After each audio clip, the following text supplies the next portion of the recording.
morning, students. This is Dr. Hilkrishnan again. Welcome to Module 3. I hope you enjoyed Module 2. Module 3 has two parts. What are those? The first one is international political economy. We'll be focusing on globalization. That's right. We'll be focusing on globalization's divide of the politics of left and the politics of right. How they debate on issues which divide them in the issue of globalization. Globalization is a vital international affairs issue. The second part of Module 3 will be focusing on international security. International security is a wide field in itself, but we'll be focusing particularly on nuclear weapons proliferation, especially on CBRN, chemical, biological, radiological, and nuclear. CBRN, chemical, biological, radiological, and nuclear. And we'll be focusing on terrorism. What is terrorism? And can terrorists do a nuclear terrorism? We'll be focusing on those two for this entire week of Module 3. Let me break it down for you. Okay, so let's start with globalization. What is globalization? Globalization has been there for a long time. Some scholars would argue for thousands of years ago, even when Genghis Khan in the 13th century raided and captured new territories, cultural infusion, globalization started. But modern word, the globalization, is a 20th century word. It shows us how the world is interconnected. So we need a proper definition, correct? Because scholars try to come out with a universal definition often in political science and struggle to come up with a universal definition. So here's a simple definition I used from Martin Wolf's definition in his book, Why Globalization Works. And you will find that definition in our book, What in the World, ebook, and look into it. Okay? And after that, you would see the nine issues dividing the right and the left. And it's also clearly given, broken down into 9 parts in What in the World ebook. One of them is democracy. So the right sees that democracy is increased wherever globalization goes. What do you mean wherever globalization goes? It is the idea of capitalism, free market. Wherever it goes, it creates a bourgeoisie, a society of middle class in countries where there is authoritarian rule. And those middle class will demand to have power in the government. So it'll create democracy is the idea. So in that case, you might ask, so China is getting wealthy. Are they going to become democratic? Scholars believe some of them. I will not hold my breath on it. Well, so we'll wait to see.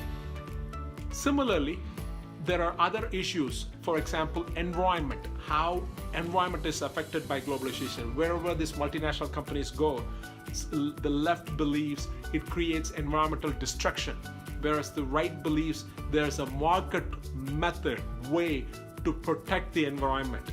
It's not that the right wants to destroy the environment. Well, some of them don't believe in global warming, and those even believe in global warming, the right, they wanted to protect environment using market methods. You will see that. And foreign subsidy. Different issues are discussed in the Module 3, and please take a look at it. And the next one, the second part of the Module 3, is international security, which is a big issue, right? And countries, how many countries do have nuclear weapon? Anyone? That's right, it's 9 countries which have nuclear weapon.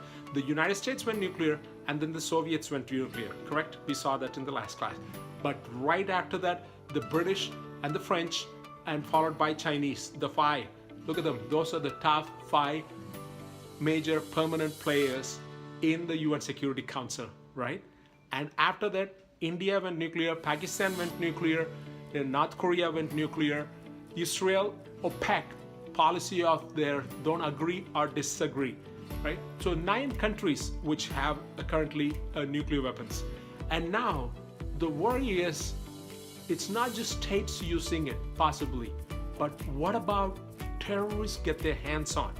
And I even put a video for you where Obama talks about his biggest worry was that a nuclear bomb going off in Manhattan. I live in Manhattan, And so it is the big worry that terrorists could explode not just in Manhattan, in Paris, or any other places, a nuclear weapon. So let's focus on 4 different ways that the terrorists could explode a nuclear bomb or use nuclear terrorism to get their attention. Even before that, let's discuss what terrorism is.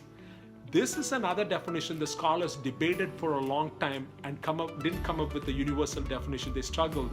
So I created an acronym for my students to understand the issue very easily and simple, and able to look into whenever there is a terrorist act, media calls it a terrorism. Some scholars would say, no, it's not a terrorism. How do you know whether it is a terrorism or not? So VISA, like a visa, passport visa, visa card, visa, VISA, V for violence or threat of violence. I for innocence. That means I'm talking about non-combatants. If there are non-combatant deaths, if it is the act is on combatants, it's not a terrorist act.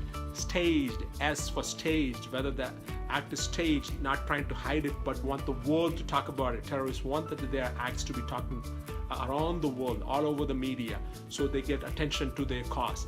A, they have aim, political or economic or sociological aim. So these 4 important components are essential to call an act. Check, all the 4 is checked, then you could call it as a terrorist act.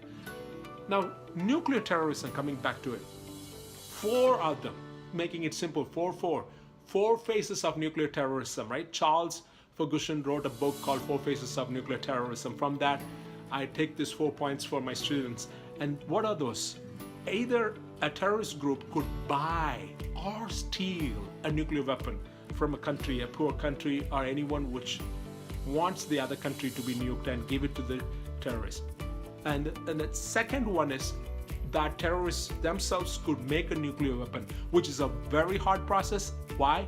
The nuclear material is the hard process to obtain in a nuclear bomb. So say they steal or buy the nuclear material, not the bomb, the material inside for explosion, and then create a device. That is the second one, if they create their own device. The third one is radiological terrorism. That is a dirty bomb. You have a conventional bomb and you put the radiological material around it, which is nuclear material, radioactive materials, and you explode that, so that, say they do that in the Times Square, the radioactive materials are spilled all over. It takes a process of cleaning. That is the third act of nuclear terrorism. The fourth act of nuclear terrorism is that terrorists using, the United States, for example, have 100 plus of nuclear reactors, using a flying object, an airplane or anything, to attack a nuclear reactor and create a spewing. The third and the fourth one doesn't create a nuclear explosion, but it will create an explosion where it will be spewing out, conventional explosion. It will create, which will spew out the nuclear radioactive materials to the surroundings. So we want to avoid these 4 types of nuclear terrorism. Please read my book on nuclear terrorism, the e-book, and we will understand all these points I'm mentioning to you in detail. And I hope to see you discussing and reading all these materials from the textbook and the e-book, and looking forward to your participation in online. See you soon. Bye.